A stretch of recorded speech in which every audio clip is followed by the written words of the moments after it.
प्यारे बच्चों, मैं अंकित सर आज आप लोगों को मंथली एग्जामिनेशन अक्टूबर 2024 के साइंस सब्जेक्ट का एक्सप्लेनेशन देने जा रहा हूं। आप लोग शुरू से अंत तक वीडियो को अच्छे से देखिएगा। मैं अच्छे कॉन्सेप्ट के साथ एक्सप्लेन करने जा रहा हूं। तो आइए बिना देर किए हम स्टार्ट करते हैं। तो स्टार्ट करने से पहले सबसे पहले हम लोगों को इंस्ट्रक्शंस पढ़ के समझनी चाहिए। प्यारे बच्चों, इसमें ऑब्जेक्टिव प्रश्न में 1 से लेकर के 30 तक यानी कुल 30 प्रश्न है, जिसमें किन्हीं 25 प्रश्नों का जवाब देना है। प्रायः बच्चों को मैं देखता हूं कि वो 30 के 30 प्रश्नों को रंग देते हैं। प्यारे बच्चों, हमें ऐसे करने की जरूरत नहीं है। हमें 30 में से किसी 25 को बनाना है। तो आइए बिना देर किए हम शुरू करते हैं। सबसे पहला प्रश्न जो है आज का है, विद्युत वाहक बल का मात्रक क्या होता है। प्यारे बच्चों, यहां पर आया है विद्युत वाहक बल।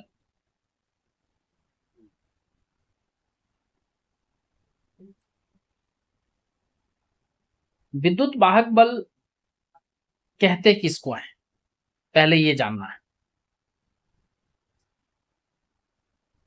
तो विद्युत वाहक बल का इंग्लिश होता है इलेक्ट्रो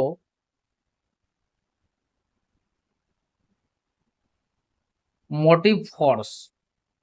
इसको शॉर्टकट में ईएमएफ द्वारा दर्शाया जाता है। प्यारे बच्चों, किसी परिपथ में दो खुले सिरों के बीच इकाई आवेश को प्रवाहित करने में जो किया गया कार्य है, उस कार्य की मात्रा को उन दोनों सिरों के बीच का विद्युत वाहक बल कहा जाता है। जैसे एक परिपथ हम लोग तैयार करते हैं, इसमें एक हमने सेल लिया और इस सेल से एक बल्ब को कनेक्ट कर देता हूं।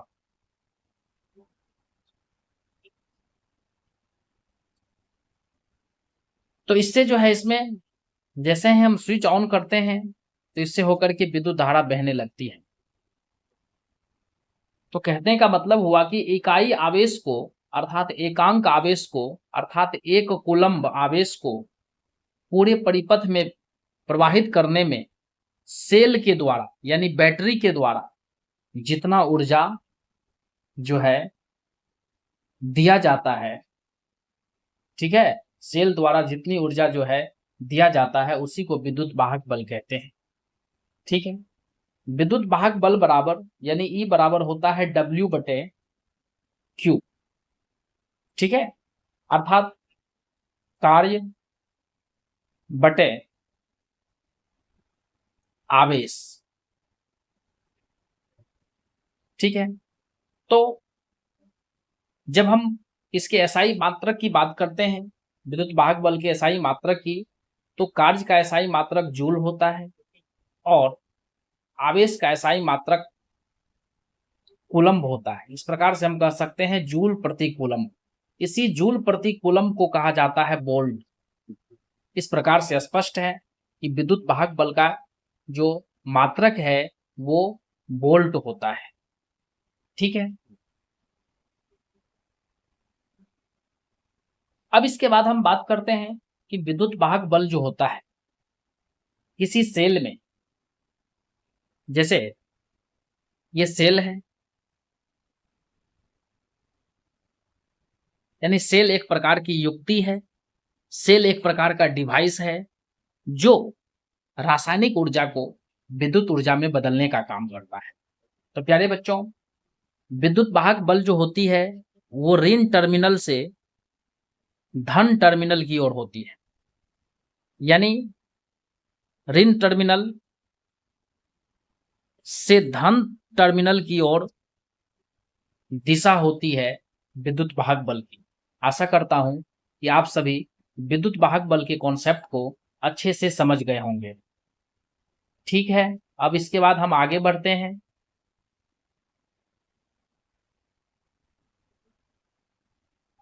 अगला प्रश्न है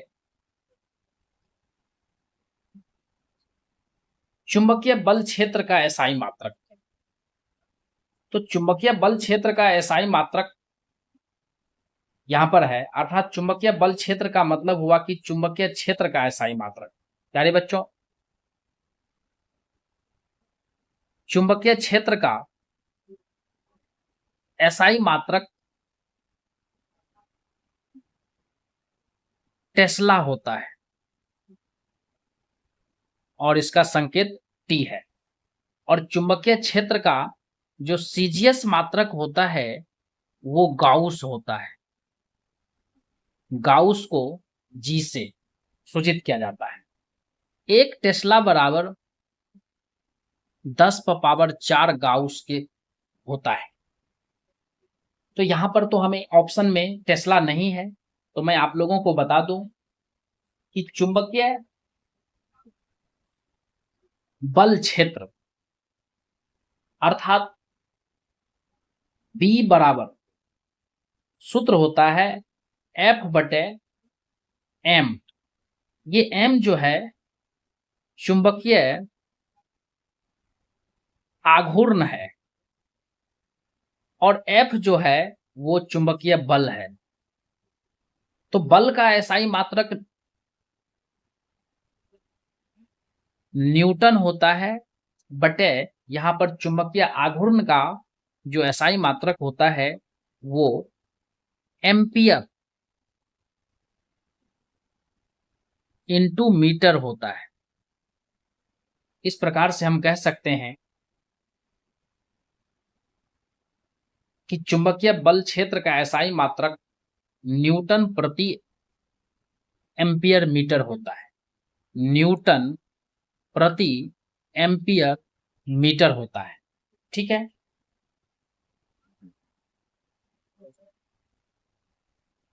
एक न्यूटन प्रति एम्पियर बराबर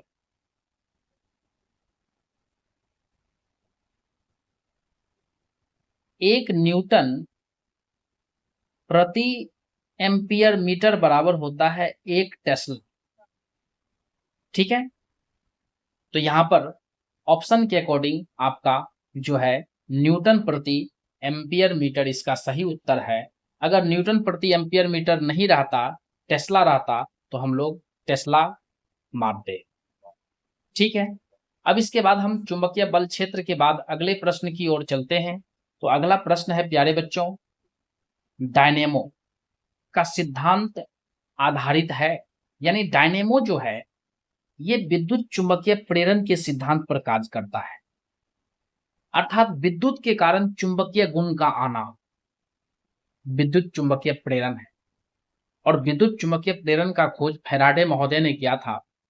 वो आगे चल करके जब चुंबक चैप्टर आप लोग फिजिक्स में पढ़ोगे तो विस्तार से इसको बताया जाएगा। ठीक है, तो डायनेमो का सिद्धांत जो है विद्युत चुंबकीय प्रेरण के सिद्धांत पर जो है आधारित है। अब इसके बाद है मोटर, विद्युत मोटर। तो विद्युत मोटर जो है ये दो तरह का होता है। ठीक है, एक दिष्ट धारा यानी डीसी डायरेक्ट करंट पर आधारित, एक होता है प्रत्यावर्ती धारा यानी अल्टरनेटिंग करंट पर आधारित। इस प्रकार से इसका सही उत्तर जो है वो आपका हो जाएगा सी नंबर, ए और बी दोनों। अब इसके बाद हमारा 5वां नंबर जो प्रश्न है प्यारे बच्चों वो है दाएं हाथ के अंगूठे का नियम किसने दिया। तो वो हो जाएगा मैक्सवेल। मैक्सवेल महोदय ने बताया कि जब किसी सीधे धारावाही चालक तार से धारा बहे तो हमें उस धारावाही चालक तार को देख करके मुट्ठी को इस प्रकार से बांधना चाहिए कि अंगूठा जो है विद्युत धारा की दिशा को अगर इंगित करे तो शेष अंगुली की दिशा जो है वो चुंबकीय क्षेत्र की दिशा को दर्शाती है। यही मैक्सवेल का दक्षिण हस्त अंगूठ नियम या दक्षिण हस्त का मतलब हुआ कि दाएं हाथ के अंगूठे का नियम कहते हैं। ठीक है, अब इसके बाद 6 नंबर क्वेश्चन है कि विद्युत चुम्बकीय प्रेरण की खोज किसने किया? फैराडे महोदय ने किया। ठीक ना। विद्युत चुम्बकीय प्रेरण का मतलब होता है कि विद्युत के कारण चुंबकीय गुणों का आना। ठीक है। जैसे हम लोग जानते हैं कि जब किसी चालक से धारा बहती है तो उस चालक के चारों ओर खींचने का गुण आ जाता है, अर्थात चुंबकीय गुण आ जाता है। ठीक है। तो इस बात का खोज जो है सर्वप्रथम ऑर्स्टेड महोदय ने किया, लेकिन इसी का उल्टा है कि चुंबक के कारण विद्युतीय क्षेत्र का आना। ठीक है। तो जब दो चुंबक के बीच में एक धारावाही चालक तार को घूर्णन कराया जाता है, कहने का मतलब कि जब किसी चुंबक के निकट किसी धारावाही चालक को लाकर के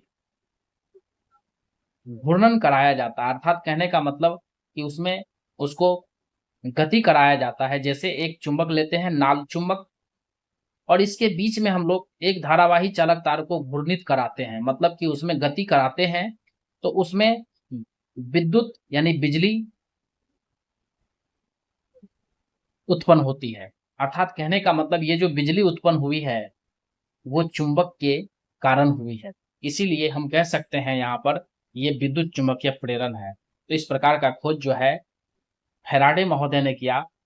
जैसे ही फैराडे महोदय ने विद्युत चुंबकीय प्रेरण का खोज किया तो इसी के आधार पर जो है प्यारे बच्चों डायनेमो यानी विद्युत जनित्र का आविष्कार हुआ। ठीक है। अब इसके बाद हम अगले प्रश्न की ओर चलते हैं। तो 6 नंबर के प्रश्न का सही उत्तर हो गया डी। अब इसके बाद 7वां नंबर प्रश्न है प्यारे बच्चों, विद्युत चुंबक बनाया जाता है पीतल से, नरम लोहा से, इस्पात से। तो विद्युत चुंबक जो है वो बनाया जाता है नरम लोहा से, सॉफ्ट आयरन से।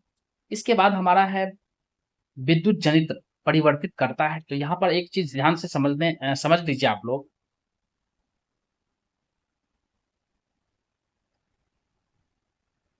विद्युत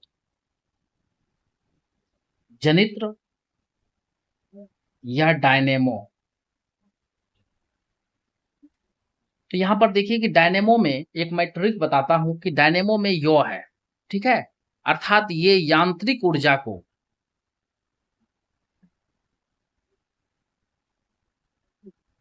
विद्युत ऊर्जा में बदलता है।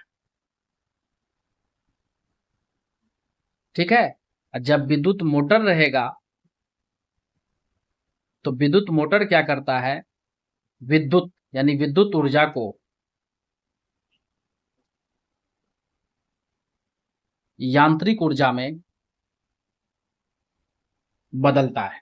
तो यहां से एक चीज स्पष्ट हो जानी चाहिए कि जैसे ही विद्युत जनित्र या डायनेमो, तो विद्युत जनित्र बोलिए या डायनेमो ये दोनों एक ही बात है। ठीक है।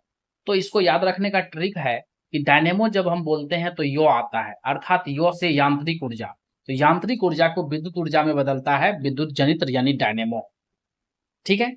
तो इसमें सही उत्तर इसका हो जाएगा यांत्रिक ऊर्जा को विद्युत ऊर्जा। और जब विद्युत मोटर रहता है तो विद्युत मोटर जो है वो विद्युत मोटर यानी विद्युत ऊर्जा को, ठीक है, यांत्रिक ऊर्जा में बदलता है।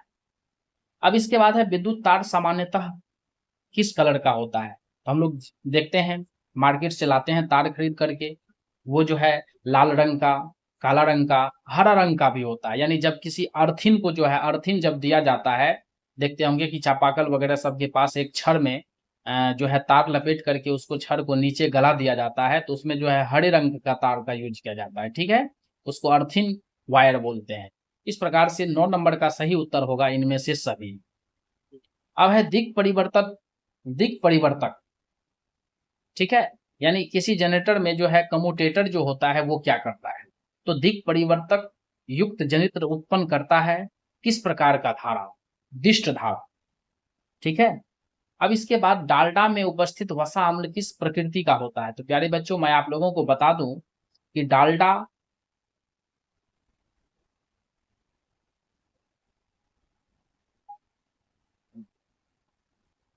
ठीक है, उसके बाद जो है आपका डालडा जो है ये विभिन्न प्रकार का होता है, इसी तरह से घी है। तो ये सब जो है आपका संतृप्त हाइड्रोकार्बन है।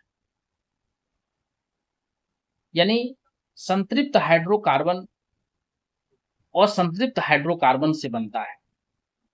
जब आप लोगों को कार्बन और इट्स कंपाउंड यानी चौथा चैप्टर जब पढ़ाया जाएगा तो उसमें आप लोगों को बताया जाएगा कि असंतृप्त हाइड्रोकार्बन अर्थात फॉर्चून का तेल या रिफाइन, ये सब जो है, या सूरजमुखी का तेल, ये सब आपका जो है ना असंतृप्त हाइड्रोकार्बन है। तो जब असंतृप्त हाइड्रोकार्बन का हाइड्रोजनीकरण किया जाता है, यानी उसमें जब हाइड्रोजन को जोड़ा जाता है, तब वो संतृप्त हाइड्रोकार्बन में बदल जाता है, अर्थात डालडा, घी इत्यादि। तो यहाँ पर जो हमारा प्रश्न है वो है कि डालडा में उपस्थित वसा अम्ल किस प्रकृति का होता है? Fatty acid. डालडा में जो फैटी एसिड होता है वो किस प्रकृति का होता है, यानी वसा अम्ल, ठीक है, वो संतृप्त होता है। अब इसके बाद आयोडीन को निम्नलिखित में से किस द्रव में घोलने से टिंचर आयोडीन बनता है? यानी बच्चों एल्कोहल प्लस आयोडीन, इस दोनों को एक साथ कहा जाता है टिंचर आयोडीन। देखते होंगे कि जब घाव वगैरह सब होता है तो घाव में जो है ना एक प्रकार का जो है इस तरह का केमिकल जो है डाला जाता है, जिससे घाव में जो रहने वाला कीटाणु होता है वो मर जाता है और घाव को साफ करके उसमें दवाई लगा दिया जाता है। तो वो टिंचर आयोडीन का ही प्रयोग किया जाता है। तो टिंचर आयोडीन जैसे ही बोल दें तो समझ लीजिए आयोडीन में अल्कोहल को मिला दिया गया, यानी C2H5OH। इसी C2H5OH को बोला जाता है इथेनॉल। इसका IUPAC नेम है इथेनॉल, और इसका कॉमन नाम जो है वो है इथाइल एल्कोहल।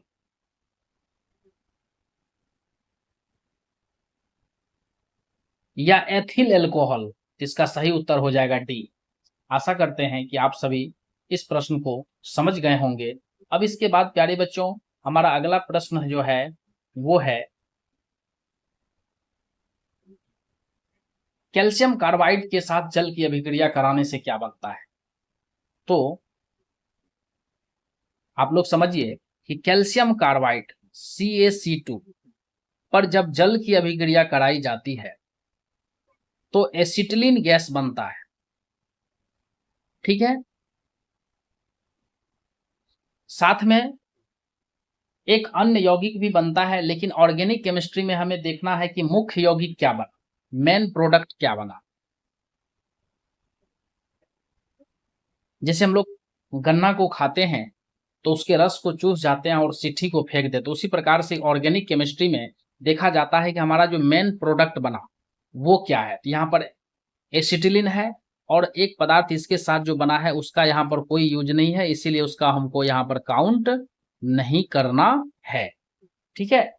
तो यहाँ पर क्वेश्चन है कि जब कैल्शियम कार्बाइड पर जल की अभिक्रिया कराई जाती है तो क्या बनता है? तो एसिटिलीन, और एसिटिलीन का ही दूसरा नाम है एथाइन, ठीक है, इसी का दूसरा नाम है एथाइन। इसका सही आंसर हो जाएगा प्यारे बच्चों एथाइन, यानी C2H2, ठीक है। अब इसके बाद है एल्किन का सूत्र। तो मैं एक जगह पर ही लिख देता हूं, एल्किन, एल्केन और एल्काइन।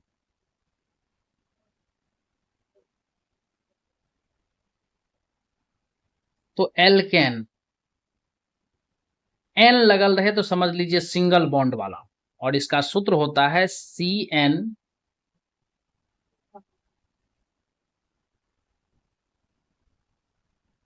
H2N+2, और इसमें N का मान 1 से शुरू किया जाता है। दूसरा है एल्किन, CN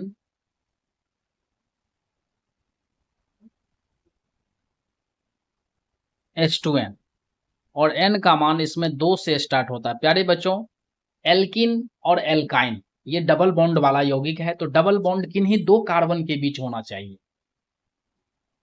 यानी डबल बॉन्ड या ट्रिपल बॉन्ड होगा तो वो कार्बन कार्बन के बीच में होगा, यानी किन्हीं दो कार्बन के बीच में होना चाहिए, इसीलिए कम से कम 2 कार्बन की जरूरत पड़ती है। इसीलिए एल्किन और एल्काइन में N का मान 2 से स्टार्ट होता है, ठीक है। अब इसके बाद हमारा तीसरा जो है, इसमें तीसरा वो है एल्काइन, यानी आइन, CnH2n-2, ठीक ना। तो जब +2 होगा तो एल्केन, जब 2 से सिर्फ गुना रहेगा तो वो आपका जो है एल्कीन, और जब -2 रहेगा यानी 2 से गुना होकर के -2 तो वो एल्काइन है। यानी एन लगा हुआ है तो सिंगल बॉन्ड वाला, ठीक है, इन लगल है तो डबल बॉन्ड वाला, और जब आइन लगल है तो ट्रिपल बॉन्ड वाला। आशा करते हैं कि आप सभी इस एक्सप्लेनेशन को अच्छे ढंग से समझ गए होंगे। तो प्यारे बच्चों, यहाँ पर एल्कीन है, यानी इसमें हाइड्रोजन की संख्या जो होती है वो कार्बन के दोगुने के बराबर होती है, और एल्केन में हाइड्रोजन की संख्या कार्बन की संख्या के दोगुने से 2 बेसी, और एल्काइन में हाइड्रोजन की संख्या जो होती है वो कार्बन की संख्या के दोगुने से 2 कम होती है, ठीक है। यहाँ पर हमारा है एल्कीन, तो एल्कीन का जो सामान्य सूत्र है वो है CnH2n, ठीक है। अब इसके बाद हम लोग अगले एक्सप्लेनेशन, ठीक है, वो हमारा अगला एक्सप्लेनेशन है 15 नंबर, एल्केन में कार्बन परमाणुओं के बीच बंधन का प्रकार। तो प्यारे बच्चों, जब एल्केन, तो जब इसका उच्चारण करते हैं तो एन आता है अंतिम में, एल्किन, तो उच्चारण करते हैं तो इसमें इन आता है, एल्काइन, और जब इसका उच्चारण करते हैं तो आइन आता है, ठीक है। तो एन का मतलब हुआ सिंगल बॉन्ड वाला, और इन का मतलब हुआ डबल बॉन्ड वाला, और आइन का मतलब हुआ ट्रिपल बॉन्ड वाला, ठीक है। तो यहां पर है एल्केन, एन एन लगा हुआ है तो इसमें जो है बंधन का प्रकार जो है वो एकल बंधन।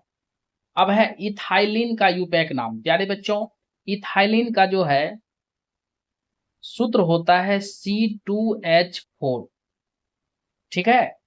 तो इसमें हाइड्रोजन की संख्या जो है वो कार्बन के दोगुने के बराबर है, अर्थात इन वाला है, यानी एल्किन ग्रुप का है। इस आधार पर अगर एक रहता है कार्बन तो मैथ बोलते हैं, 2 है तो एथ, और ये है इसमें दोगुना तो एथइन, इसका जो है यूपैक नाम हो गया एथिन, ठीक है। इसका सही आंसर ए है। अब इसके बाद 17 नंबर का जो हमारा प्रश्न है वो है एल्डिहाइड श्रेणी के सदस्य का क्रियाशील मूलक क्या होता है। प्यारे बच्चों, एल्डिहाइड का होता है सिंगल बॉन्ड CHO, ठीक है। तो जब इसका हम बनाएंगे स्ट्रक्चर तो single bond C, double bond O, single bond H बनेगा, ठीक है।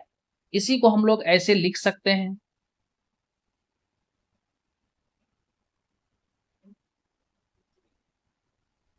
तो जब ऐसा लिख सकते हैं तो हम लोग यहाँ पर देख पा रहे हैं कि 2 ऑप्शन जो है इसमें सेम है। तो यहाँ पर आप एक ऑप्शन को सही कर लीजिए, ये जो है मिसप्रिंट हो गया है बिहार बोर्ड के द्वारा।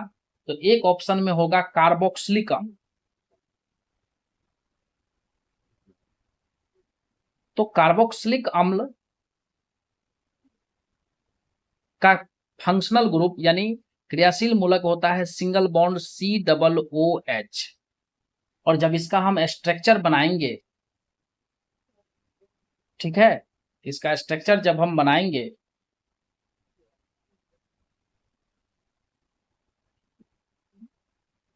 तो हमें ये आएगा single bond C, double bond O, single bond O, single bond H, ठीक है। इस तरह का ऑप्शन आपका जो है बी चाहे डी में किसी एक में होगा, ठीक है। तो मान के चलिए कि अगर हम डी को सुधार कर लेते हैं कि single bond C, double bond O, single bond O, single bond H, ठीक है। तो जब हम डी को सुधार लिए तो इसका सही आंसर हो जाएगा बी, ठीक है। आशा करते हैं कि आप सभी एल्डिहाइड के क्रियाशील मूलक को समझ गए। सिंगल बॉन्ड CHO, यानी इसको शॉर्ट में बोलेंगे सिंगल बॉन्ड CHO, यानी जब इसका हम स्ट्रक्चर बनाए हैं तब ऐसा है। अब इसके बाद 18 नंबर का प्रश्न है, एल्काइन में दो कार्बन परमाणुओं के बीच कितने सहसंयोजक बंधन होते हैं। अभी हमने तुरंत बताया कि आयन में जो है, आयन जो होता है, आयन लगा हुआ रहे एल्काइन, तो समझ लीजिए ट्रिपल बॉन्ड वाला, यानी इसमें जो है सही आंसर हो जाएगा 3, ये डी, ठीक है, यानी ट्रिपल बॉन्ड। अब इसके बाद 19 नंबर के प्रश्न है,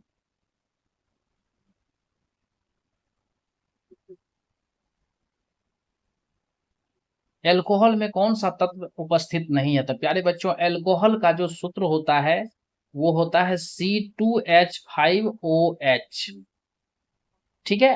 तो इसमें आप देख सकते हो कार्बन है, हाइड्रोजन है, ऑक्सीजन है, तो अब इस आधार पर ऑप्शन छांट लीजिए, तो इसका सही आंसर हो जाएगा नाइट्रोजन, ठीक ना, यानी नाइट्रोजन देख लीजिए इसमें नहीं है, ठीक है।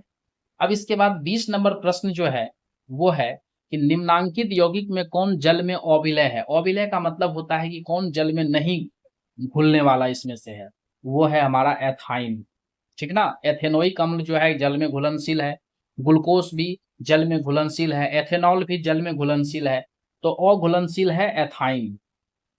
अब इसके बाद है पारिस्थितिक तंत्र में कितने पोषी स्तर होते हैं, और उसमें से आपका दिया हुआ है वन पारिस्थितिक तंत्र में प्यारे बच्चों पोषी स्तर की बात है, तो वन पारिस्थितिक तंत्र में एक वन हो गया, यानी पेड़ पौधे, वन का मतलब पेड़ पौधे,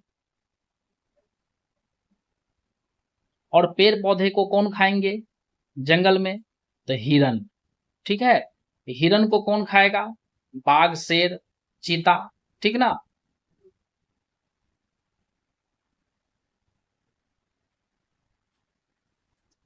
तो यहां पर जो है वन हो गया आपका प्रथम पोषी स्तर, ठीक है। तो प्रथम पोषी स्तर पर होता है कौन, उत्पादक। उत्पादक का मतलब कि जो अपना भोजन खुद बनाता है, अर्थात वन जो है ये हो गया, यानी प्रथम पोषी स्तर पर होता है उत्पादक। और दूसरे पोषी स्तर पर जो होता है वो आपका हुआ उपभोक्ता, लेकिन उपभोक्ता में ये कौन सा उपभोक्ता हुआ, प्राथमिक उपभोक्ता। प्राथमिक उपभोक्ता होता है जो पेड़ पौधे को खाता है, अर्थात इसको हर्बीवोरस कहते हैं, ठीक है। तो उसके बाद हिरन को जो खाएगा वो हो जाएगा आपका द्वितीयक उपभोक्ता, ठीक है। तो जब हम पोषी स्तर की बात करेंगे तो यहाँ पर वन जो है प्रथम पोषी स्तर पर है, हिरन हो गया दूसरे पोषी स्तर पर, बाघ, शेर ये सब हो गया आपका तीसरे पोषी स्तर पर।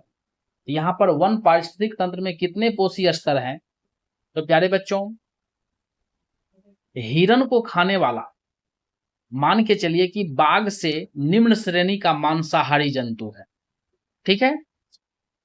तो इस प्रकार से अगर हम इसको फिर से सजाएं अच्छे ढंग से तो सजा सकते हैं, वन, वन को यानी पेड़ पौधे को कौन खाएगा, हिरन या अन्य जो भी घास खाने वाले, पेड़ पौधे के पत्ते इत्यादि खाने वाले जंतु हैं वो, और हिरन को खाएंगे मांसाहारी जंतु। तो मांसाहारी में जो लो लेवल का है और हाई लेवल का मांसाहारी जंतु में आपका आ जाएगा, मांसाहारी में शेर, बाघ, चीता वगैरह, ठीक है। और लो लेवल में आ जाएगा जैसे लोमड़ी वगैरह सब जो होता है, ठीक है। उसके बाद यहां पर आप देख सकते हो कि वन हो गया प्रथम पोषी स्तर पर, हिरन हो गया दूसरे पोषी स्तर पर, मांसाहारी जंतु में लो लेवल का जो है वो आ गया तीसरे पोषी स्तर पर, और जो लो लेवल का यानी कमजोर टाइप के जो मांसाहारी जंतु होते हैं उसको जो है शेर, बाघ, चीता खा जाएगा, यानी शेर, बाघ, चीता हो गया आपको हाई लेवल के पोषी स्तर पर, ठीक है। इस प्रकार से हम कह सकते हैं कि वन में पोषी स्तर की बात किया है तो 4 पोषी स्तर, तो इसका सही आंसर हो जाएगा प्यारे बच्चों डी नंबर, ठीक है। इसका सही आंसर हो जाएगा डी, यानी 21 का जो है डी सही आंसर है। अब इसके बाद जीवाणु क्या कहलाते हैं, तो प्यारे बच्चों जीवाणु वगैरह सब क्या करते हैं, मरे हुए चीज जैसे पेड़ पौधे वगैरह सब जमीन पर अगर गिर जाते हैं या मरा हुआ चीज रहता है तो उसको जीवाणु वगैरह सब क्या करता है, उसको निम्नीकृत करके मिट्टी में मिला देता है। अर्थात कहने का मतलब कि जीवाणु जो है ये अपघटक का काम करते हैं। अब इसके बाद बाघ जो है, बाघ के बारे में है कि बाघ उपभोक्ता है, माने किस कोशीय स्तर पर है। तो बाघ जो है ऐसे कहा जाए तो आपका यहाँ पर हमने दिखा दिया चौथे पोषी स्तर पर। लेकिन अगर मान के चलिए कि निम्न लेवल का पोषी स्तर जो है यहाँ पर जो है निम्न लेवल का मांसाहारी जंतु अगर नहीं है तो हिरण को कौन खाएगा, बाघ खाएगा। ठीक है, तो यहाँ पर जो है बाघ को उपभोक्ता कहा गया है किस स्तर का, तृतीय पोषी स्तर पर कि प्रथम पोषी स्तर पर, तो द्वितीय पोषी स्तर पर। तो प्रथम और द्वितीय पर तो होगा ही नहीं, क्योंकि प्रथम पर जो है वन होगा, बाघ कहाँ रहते हैं, जंगल में। तो पेड़ पौधे को कौन खाएगा, हिरण, या और जो घास खाने वाले हैं, हिरण को खा जाएगा बाघ। ठीक है, तो यहाँ पर हम बाघ को जो है तीसरे पोषी स्तर पर कह सकते हैं। इस आधार पर यहाँ पर बाघ जो है आपका तीसरे पोषी स्तर का जंतु है। अब इसके बाद ओजोन परत क्या है, माफ कीजिएगा कि ओजोन परत इसमें जो है किस चीज का काम करता है, ये निष्क्रिय है कि हानिकारक है कि लाभदायक है। ओजोन परत सूर्य से आने वाली पराबैंगनी किरणों एवं अवरक्त किरणों से हम लोगों की रक्षा करता है। अतः हम कह सकते हैं कि ओजोन परत जो है प्यारे बच्चों हमारे लिए लाभदायक है। अब इसके बाद है निम्नांकित में से कौन एक जैव अनिम्नीकरणीय पदार्थ है। जैव अनिम्नीकरणीय का मतलब होता है कि जो सड़ गल नहीं सकता है, ठीक ना, जैसे पॉलिथीन हो गया, प्लास्टिक हो गया, ये सब जैव अनिम्नीकरणीय पदार्थ है। तो इसमें से पूछ रहा है कौन है, इसमें आपका डीडीटी सही आंसर है। प्यारे बच्चों डीडीटी जो है एक प्रकार का कीटनाशक है। कीटनाशक का मतलब होता है कि जब इसको खेतों में छिड़क दिया जाता है तो कीटनाशक अर्थात जो हमने पौधा लगाया खेत में उसको कीड़े मकोड़े काट देते हैं, इसीलिए हम लोग क्या करते हैं डीडीटी का छिड़काव कर देते हैं, तो वो कीड़े मकोड़े मर जाते हैं, तो हमारा जो पेड़ पौधा जो हम लगाए हैं वो अच्छे ढंग से उपज पाता है और बड़ा हो पाता है। ठीक है, तो डीडीटी क्या है, तो डीडीटी एक प्रकार का कीटनाशक है और डीडीटी का छिड़काव तो हम लोग कर देते हैं, लेकिन डीडीटी का जो है निम्नीकरण नहीं होता है, अर्थात वो सर गल नहीं सकता है, अर्थात वो मिट्टी में, कहने का मतलब कि उसका पूरा पूरा जो है मिट्टी में निम्नीकृत नहीं हो पाता है। ठीक है, इसीलिए इसको जैव अनिम्नीकरणीय पदार्थ कहा जाता है, अर्थात इसको जीवों के द्वारा निम्नीकृत नहीं किया जा सकता है। ठीक है, तो डीडीटी हो गया। तो डीडीटी का फुल फॉर्म होता है डाइक्लोरो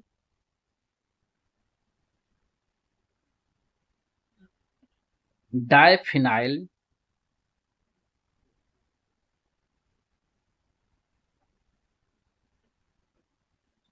ट्राइक्लोरो इथेन। ठीक है, ये डीडीटी का फुल फॉर्म है।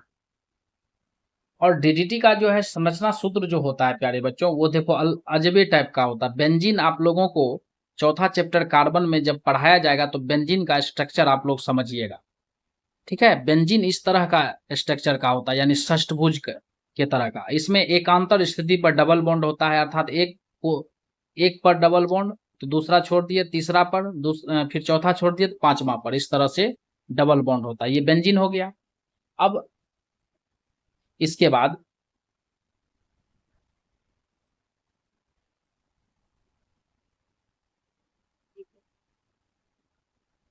क्लोरीन क्लोरीन क्लोरीन और यहाँ है हाइड्रोजन, इस तरह का स्ट्रक्चर होता है डीडीटी का। तो डीडीटी का फुल फॉर्म क्या है, डाइक्लोरो डाइफिनाइल ट्राइक्लोरो इथेन। ठीक है, अब इसके बाद हम अगले प्रश्न की ओर चलते हैं। तो अगला प्रश्न है प्यारे बच्चों, प्राथमिक उपभोक्ता कहलाते हैं। तो प्राथमिक उपभोक्ता कहते किसको है, बात यहां पर ये है।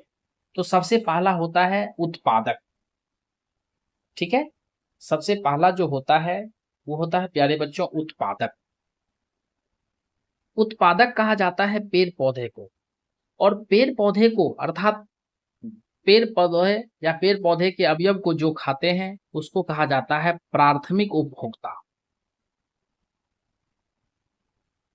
और प्राथमिक उपभोक्ता को जो खाते हैं उसको कहते हैं हम लोग द्वितीयक उपभोक्ता, और द्वितीयक को जो खाते हैं उसको कहते हैं तृतीयक उपभोक्ता। तो उत्पादक हो गया आपका जैसे पेड़ पौधा, पेड़ पौधे को मान के चलिए खरगोश खा लिया,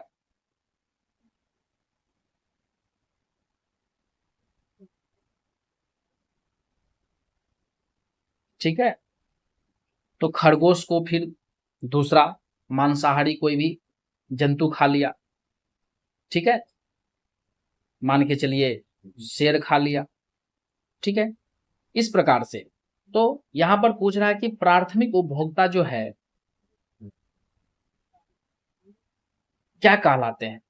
तो प्यारे बच्चों, प्राथमिक उपभोक्ता जो है वो आप देखिए कि पेड़ पौधा के जस्ट बाद है, अर्थात पेड़ पौधे को खाएगा, तो हम इसको कहेंगे शाकाहारी, ठीक है। यानी ये पेड़ पौधे के अवयव को खाएंगे, इसलिए इसको कहेंगे शाकाहारी। अब इसके बाद है 27 नंबर प्रश्न है, जैव आवर्धन प्रदर्शित करने वाला रसायन क्या है। तो जैव आवर्धन मतलब क्या हुआ प्यारे बच्चों, हम सभी जानते हैं कि आजकल जितना भी फसल वगैरह सब हम लोग उपजाते हैं उसमें हम लोग खाद डालते हैं, वो खाद में विभिन्न प्रकार के रसायन होते हैं। वो रसायन क्या होता है, पेड़ पौधे में जड़ के द्वारा प्रवेश कर जाते हैं और धीरे धीरे उसके पेड़ पौधे से जो अनाज बनते हैं उस अनाज में आ जाते हैं, और उस अनाज को जब हम लोग खाते हैं तो वो रसायन हमारे शरीर में भी आ जाता है, ठीक है। तो इस प्रकार से जो हम रसायन का वृद्धि होता है, एक स्तर से दूसरे स्तर में जाता है, यही है जैव आवर्धन। तो कह रहा है कि जैव आवर्धन प्रदर्शित करने वाला केमिकल इसमें कौन है, तो डीडीटी है। क्योंकि डीडीटी का छिड़काव हम लोग खेत में करते हैं, उस खेत में करने से क्या होता है, कीटनाशक तो मर जाते हैं, कीड़े मकोड़े तो मर जाते हैं, लेकिन वो पेड़ पौधे जो है ना जड़ के द्वारा उसकी कुछ मात्रा को अवशोषित भी कर लेते हैं, ठीक है। इस प्रकार से वो पेड़ पौधे में चला गया, और पेड़ पौधे के अवयव को जब हम लोग खाते हैं तो वो हम लोग में आ जाता है, ठीक है। इस प्रकार से इसका सही आंसर आपका डीडीटी होगा। अब इसके बाद 28 नंबर प्रश्न है प्यारे बच्चों, वो है निम्नलिखित में कौन किसी पारिस्थितिक तंत्र का जैव अपघटक हो सकता है। जैव अपघटक का मतलब होता है कि जीव जंतु। तो आप देख ही सकते हो, मृदा माने मिट्टी, हवा, तापमान, ये आपका जो है अजैविक घटक है। तो जैव घटक में आपका हो गया कवक यानी फंगी। अब इसके बाद हमारा है अगला प्रश्न, वो है CFC का व्यापक उपयोग होता है, क्लोरोफ्लोरोकार्बन का व्यापक उपयोग जो है कहां पर होता है, जेट इंजन में, एयर कंडीशनर में, रेफ्रिजरेटर में।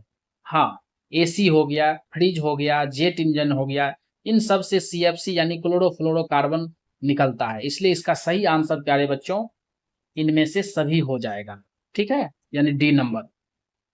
अब इसके बाद अगला प्रश्न है, निम्नलिखित में से कौन प्राकृतिक पारिस्थितिक तंत्र है। प्राकृतिक का मतलब जो पहले से नेचर में है। तो सबसे पहले यहां पर देख लीजिए, ये क्वेश्चन बहुत ही VVI, क्योंकि ये बराबर जो है परीक्षा में ऑब्जेक्टिव में आ जाता है, बोर्ड की परीक्षा में। तो निम्नलिखित में कौन प्राकृतिक पारिस्थितिक तंत्र है।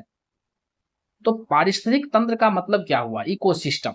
जैसे किसी क्षेत्र विशेष में विभिन्न प्रकार के पेड़ पौधे, जंतु इत्यादि रहते हैं, कीड़े मकोड़े, ये तमाम एक दूसरे पर आश्रित रहते हैं, ठीक है। इन सब को सम्मिलित रूप में हम कह सकते हैं कि पारिस्थितिक तंत्र है, अर्थात इकोसिस्टम, ठीक ना। इसमें कह रहा है कि कौन सा इसमें से पारिस्थितिक तंत्र जो है प्राकृतिक है। तो प्राकृतिक में प्यारे बच्चों आपका ये समुद्र हो जाएगा। कृषि भूमि यानी खेत जो है ये आपका कृत्रिम में आता है, याद रखिएगा। फुलवाड़ी भी कृत्रिम में आता है, ठीक ना। पार्क जो है ये भी कृत्रिम में आता है, क्योंकि पार्क में भी विभिन्न प्रकार के पेड़ पौधे होते हैं, विभिन्न प्रकार के जो है छोटे छोटे जीव जंतु होते हैं, पक्षी होते हैं। ये तमाम चीजें एक जगह रह करके एक दूसरे पर आश्रित रहते हैं और एक दूसरे से लाभान्वित होते हैं। इसीलिए हम कहते हैं कि पार्क जो है एक इकोसिस्टम है। आपका जो पोखर है वो भी एक इकोसिस्टम है। कहीं पर झील है, गांव सब में देखते होंगे चांप होता है, वहां पर जो है जल जमा रहता है, उस जल में विभिन्न प्रकार के जलीय जीव होते हैं। विभिन्न प्रकार के घास होते हैं, ठीक है, वहां पर विभिन्न प्रकार के पक्षी रहते हैं, ये तमाम एक दूसरे पर लाभान्वित रहते हैं, एक दूसरे से जो है ना फायदा जो है लेते हैं। इसलिए हम कह सकते हैं कि झील हो गया, तालाब हो गया, खेत हो गया, ये सभी आपका जो है पारिस्थितिक तंत्र है। लेकिन पारिस्थितिक तंत्र जो है प्राकृतिक होता है और कृत्रिम होता है। तो इसमें कृत्रिम जो है कौन कौन है? फुलवारी, ठीक है, उसके बाद पार्क और कृषि भूमि। तो हमें पूछ रहा था पारिस्थितिक तंत्र में ये प्राकृतिक कौन है? तो ये समुद्र हो गया, ठीक है। तो इसका सही आंसर प्यारे बच्चों आपका जो है बी नंबर ऑप्शन हो गया, ठीक है। इस प्रकार से आपका ये पूरा हो गया। आशा करता हूं कि आप सभी मेरे बताए गए एक्सप्लेनेशन को अच्छे से समझ गए होंगे। अगर किसी तरह की परेशानियां होगी तो आप हमें कमेंट बॉक्स में कमेंट जरूर कीजिएगा, ठीक है। सब्जेक्टिव प्रश्न को हल करके टेलीग्राम पर डाल दिया जाएगा। आप सभी बच्चों का बहुत बहुत धन्यवाद। आप सभी बच्चों से मेरा गुजारिश है कि मेरे चैनल को सब्सक्राइब कर दीजिएगा, वीडियो को ज़्यादा से ज़्यादा शेयर कीजिएगा, लाइक कीजिएगा। बहुत बहुत धन्यवाद।